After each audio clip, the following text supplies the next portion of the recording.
Então, estamos aqui de volta para darmos continuidade a esta série tão maravilhosa dos livros da Bíblia, do Gênesis até a carta de hoje, que vamos ver que é a carta do apóstolo Paulo aos Gálatas. Já são 48 livros, graças a Deus, para a glória do Senhor. Comigo está tudo bem, viu? Eu espero que com você e a sua família também esteja. Você que está chegando aqui, seja muito bem-vindo. Eu sou Lourdes Araújo, como você já viu aí no nome do canal. E eu estou falando nesta série, além de outros assuntos que você vai encontrar na playlist, estou falando sobre a série dos livros da Bíblia. Para pessoas que nunca leram a Bíblia, que gostariam de ter uma noção sintetizada do que fala acerca de cada livro, tá? Deus abençoe você. Muito obrigada.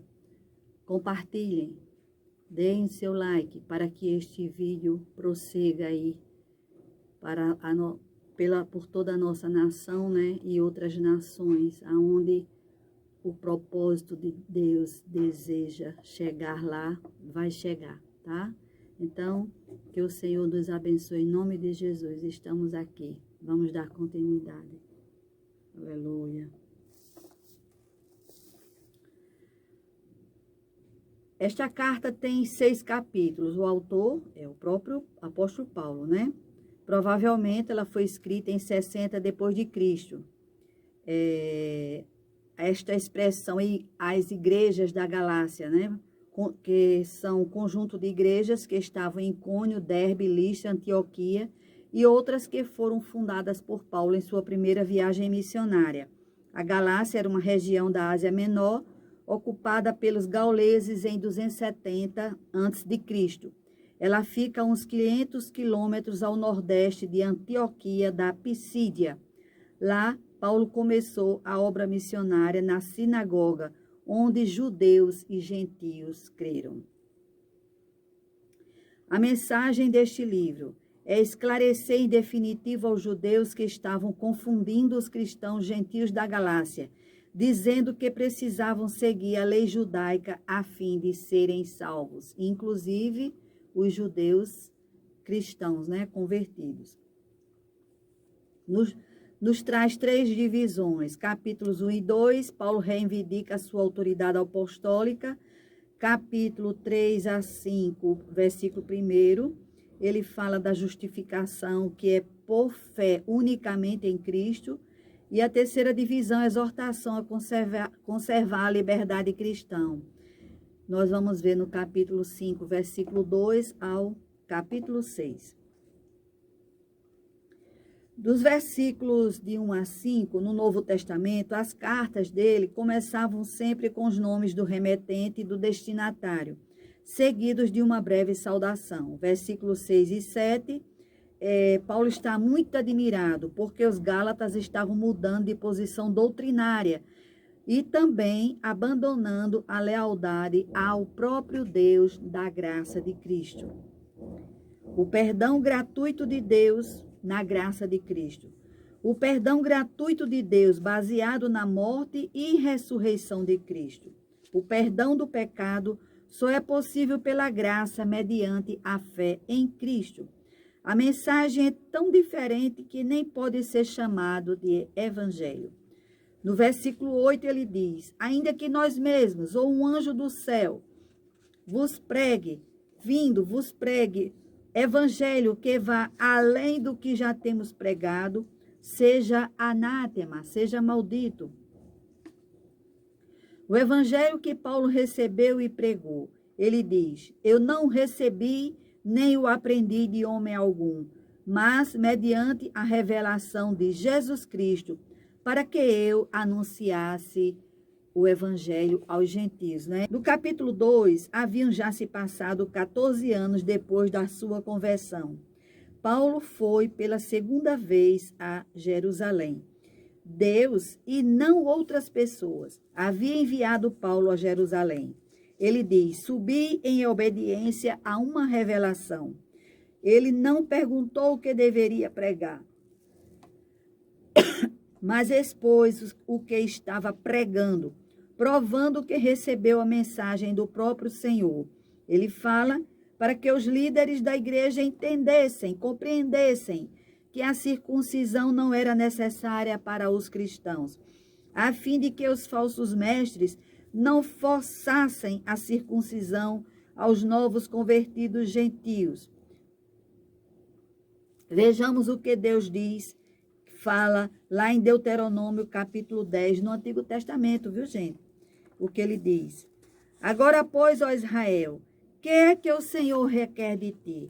Não é que temas ao Senhor teu Deus e andes em todos os seus caminhos e o ames e sirvais ao Senhor teu Deus de todo o teu coração, de toda a tua alma? Circuncidai, pois, o vosso coração e não mais endureçais a vossa cerviz. A circuncisão era observada desde o tempo de Abraão.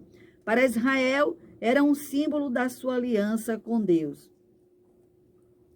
Eles circuncidavam, né, porque era um símbolo da aliança deles com Deus, mas eles continuavam pecando, né?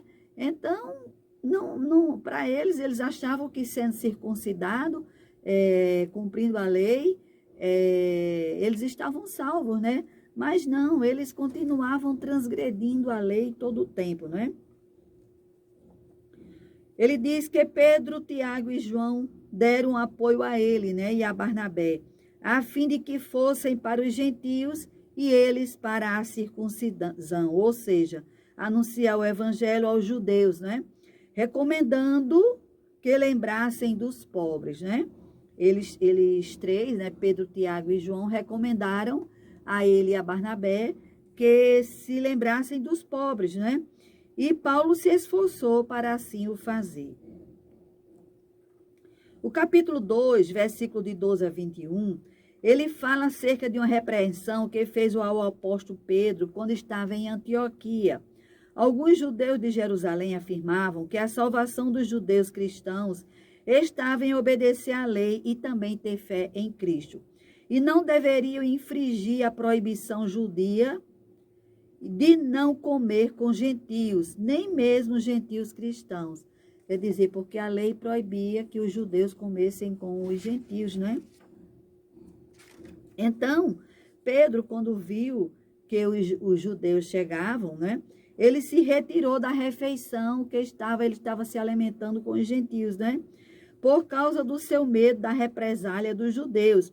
Ele fez, então, um dissimulado. A Bíblia diz que ele dissimulou. O que é dissimulado? É a ocultação de suas verdadeiras intenções, fingimentos, né? Pedro sabia que a lei judaica Pedro sabia que a lei judaica não era mais obrigatória para a salvação dos judeus cristãos. Todavia, ele negou isto pela sua conduta, né? E Paulo fala para Pedro ali em Antioquia: se tu, sendo judeu, vives com gentios e não como os judeus, como é que obrigas os gentios a viverem como judeus? O homem não é justificado por obras da lei, mas sim pela fé em Cristo Jesus. Aleluia, aleluia. Pois por obras da lei, nenhuma carne será justificada. Não faço nula a graça de Deus, porque se a justiça vem mediante a lei, logo Cristo morreu em vão. Na segunda divisão, Paulo fala que a justificação é por fé unicamente em Cristo. E ele apela para a experiência dos Gálatas, né? A lei é impotente para salvar, mas conduz a Cristo. Todos os justificados o são pela fé em Cristo. Por isso, ninguém pode ser justificado pela lei. Jesus Cristo nos resgatou da maldição da lei, fazendo-se maldição por nós, porque está escrito: maldito todo aquele que for pendurado no madeiro. A crucificação era um julgamento normal ali na lei dos romanos, né? Era crucificar a pessoa que era condenada, né? E Jesus se fez maldito por mim e por você. Aleluia. A revelação da lei não pode de maneira alguma desfazer a promessa. Entre a promessa dada a Abraão e a lei dada a Moisés, houve um período de 430 anos. Então, Abraão não podia ter sido justificado pela lei, mas somente pela fé, porque quando a lei veio, foi depois de 430 anos depois de Abraão, né? Então, Abraão, ele foi salvo pela fé, não por meio do cumprimento da lei, né? A lei aponta o pecado, ela mostra, condena o pecado. A lei nos serviu de preceptor, de aio até Cristo. O que é aio? Eu tive a curiosidade, né? É um servo responsável pela educação de uma criança romana até que ela se tornasse adulta e ocupasse seu lugar na sociedade. A lei, portanto, encaminhou o povo de Deus até que Cristo viesse. A regra de vida para o cristão é a graça e não a lei. O cristão justificado é filho e não servo debaixo da lei. O capítulo 4, versículo de 1 a 7, fala da nossa filiação em Cristo. Paulo ilustra por uma comparação legal seu argumento que o cristão não está debaixo da lei, dizendo que o herdeiro, enquanto menino, está debaixo de regulamentos como qualquer servo, mas está sob tutores e curadores até o tempo predeterminado pelo Pai. Vindo então a plenitude do tempo de Deus, né? Deus, ele não manda nada atrasado, tudo é no tempo predeterminado por ele. Ele enviou seu filho nascido de mulher, nascido sob a lei, para resgatar os que estavam sob a lei, a fim de que recebêssemos a adoção de filhos.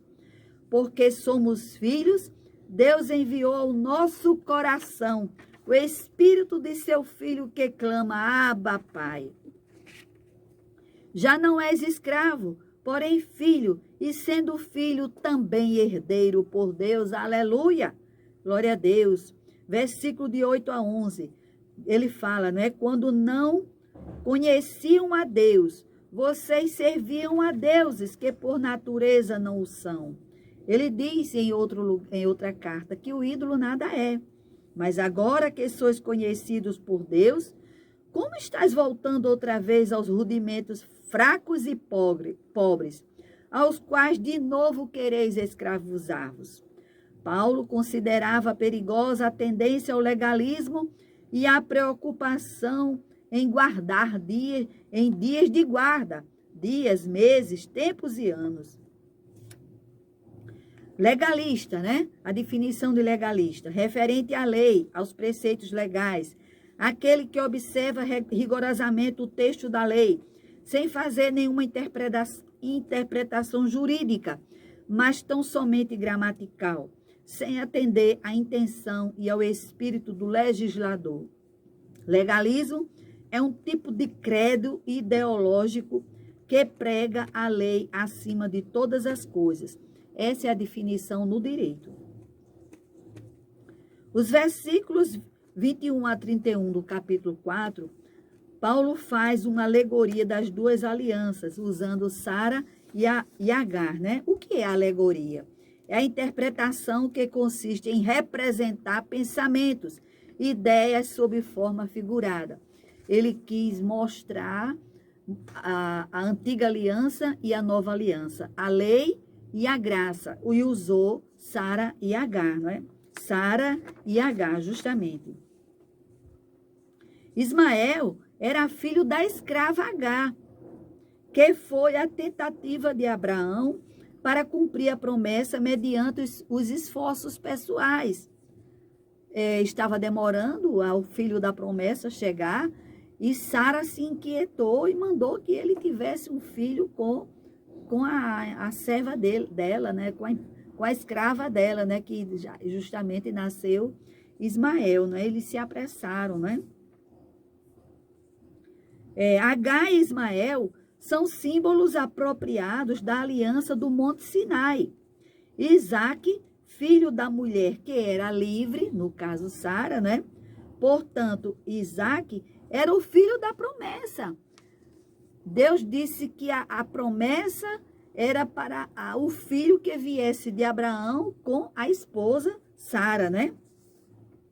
Isaac é o tipo daqueles que são filhos de Deus mediante a fé em Jesus.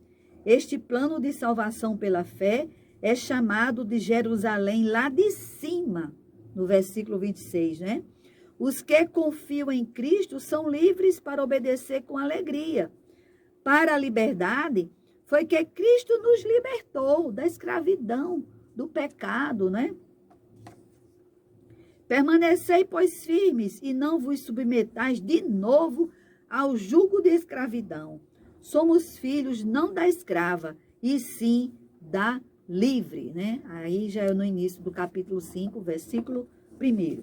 Terceira divisão, capítulo 5, do versículo 2 ao capítulo 6. Exortação a conservar a liberdade cristã. Ninguém cumpriu a lei. O único que cumpriu toda a lei foi Cristo.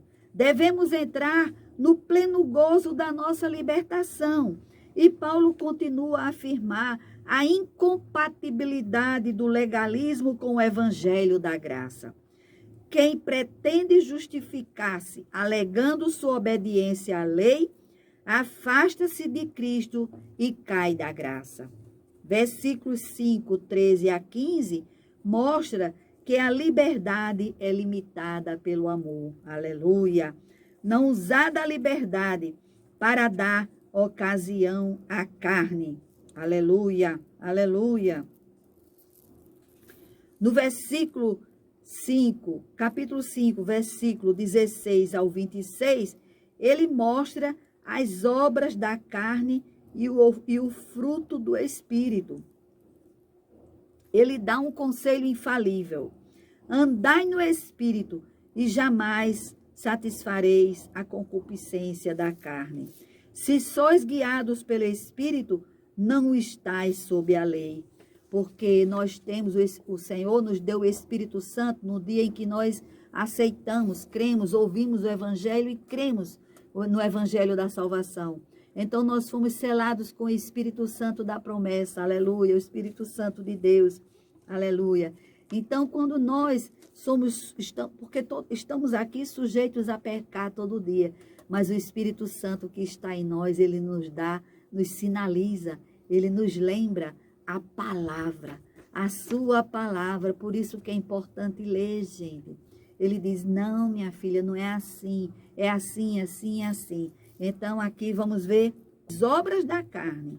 Prostituição, impureza, lascívia, idolatria, feitiçarias, inimizades, porfias, ciúmes, iras, discórdias, dissensões, facções, invejas, bebedices, glutonarias e coisas semelhantes a estas eu vos declaro, que não herdarão o reino de Deus os que tais coisas praticam. E o versículo 22 e 23 do capítulo 5, né? Ele fala qual é o fruto do Espírito. Amor, alegria, paz, longanimidade, benignidade, bondade, fidelidade, mansidão, domínio próprio. Contra estas coisas não há lei. O fruto, ele promove e edifica a comunhão do Espírito, do nosso Espírito.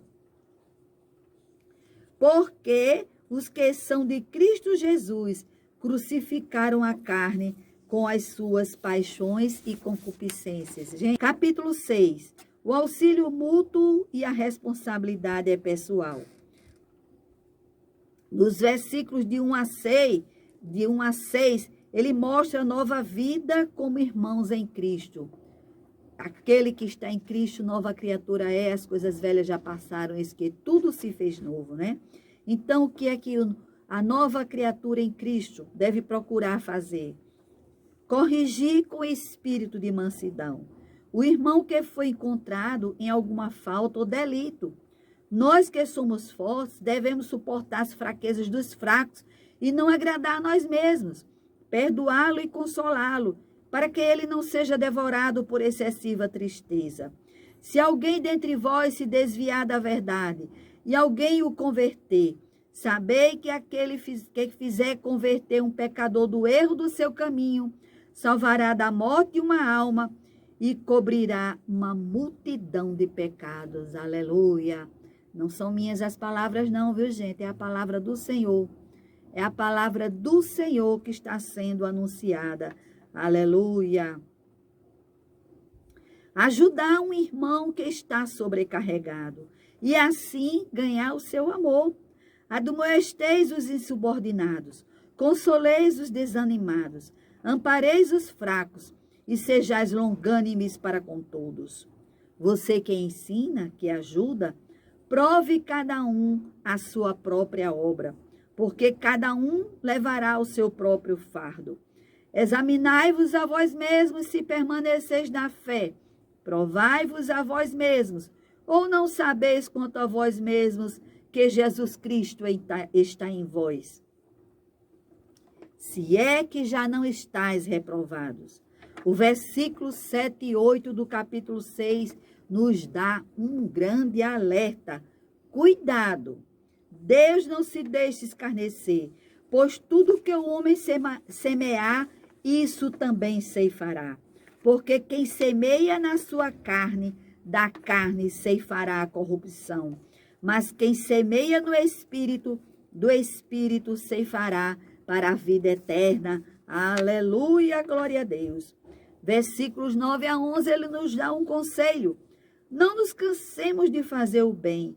Enquanto temos oportunidade, façamos bem a todos, principalmente aos domésticos da fé. Ele, em outra passagem, ele diz que Deus não faz acepção de pessoas. Aleluias. Versículos 12 a 17. Antes de terminar a carta, Paulo torna a censurar os legalistas que queriam circuncidar os cristãos entre os gentios. Aqueles mestres queriam gloriar-se nos convertidos que haviam feito. Exatamente os que defendiam a circuncisão não estavam obedecendo às obras, às outras partes da lei. Eram infratores e, portanto, não passavam de hipócritas.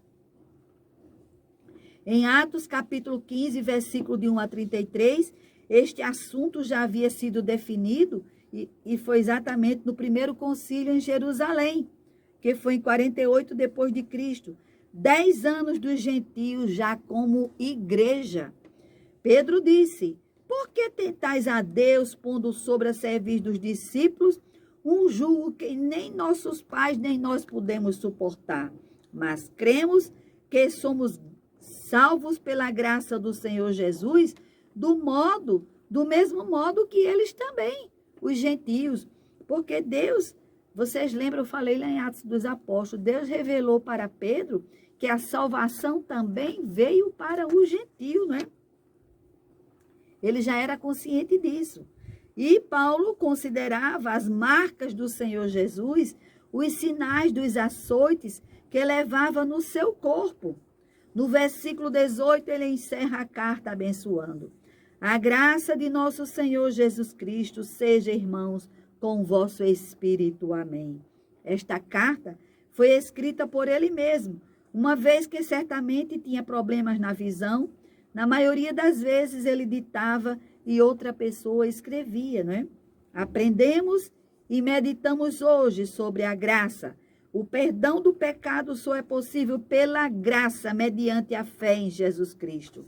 Sobre a fé, o homem não é justificado por obras da fé, mas sim pela fé em Jesus Cristo. Sobre a liberdade. Para a liberdade foi Cristo que nos libertou. Permanecei, pois, firmes e não vos submetais de novo ao jugo de escravidão. Somos filhos não da escrava, e sim da livre.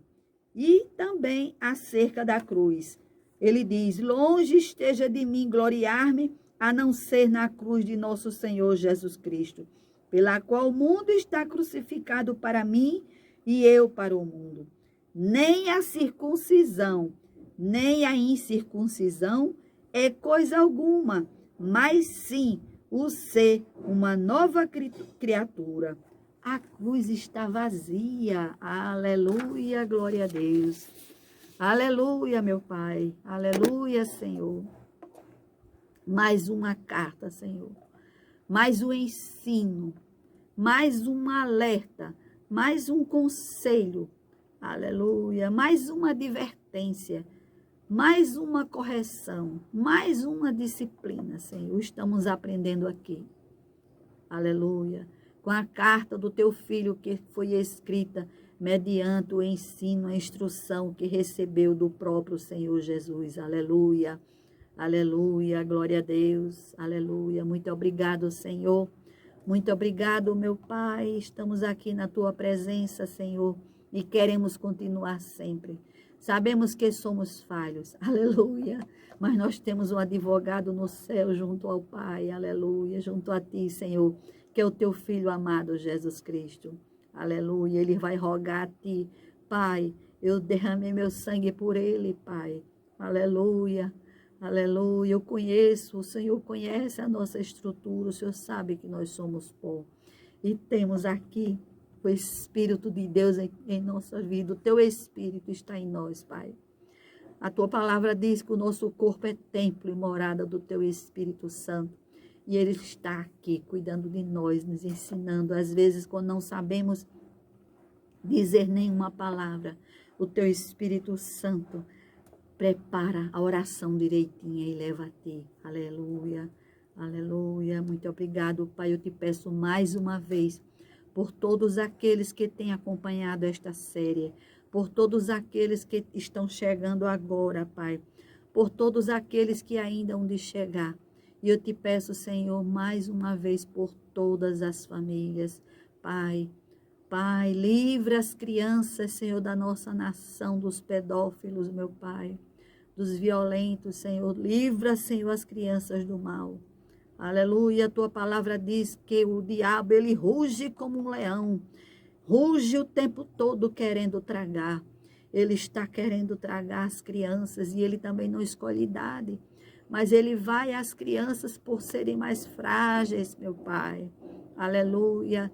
E aquele adulto, Pai, que ele está sendo alertado aqui, Senhor, mediante a tua palavra que está sendo anunciada. Vamos vigiar. Aleluia. Vamos nos alimentar com a tua palavra. Em nome de Jesus, Pai, eu te peço e te agradeço, Senhor. Em nome de Jesus. Amém. Aleluia. Obrigado, meu Pai. Obrigada, Senhor. É uma bênção, gente. É uma bênção. É uma bênção. Deus abençoe vocês.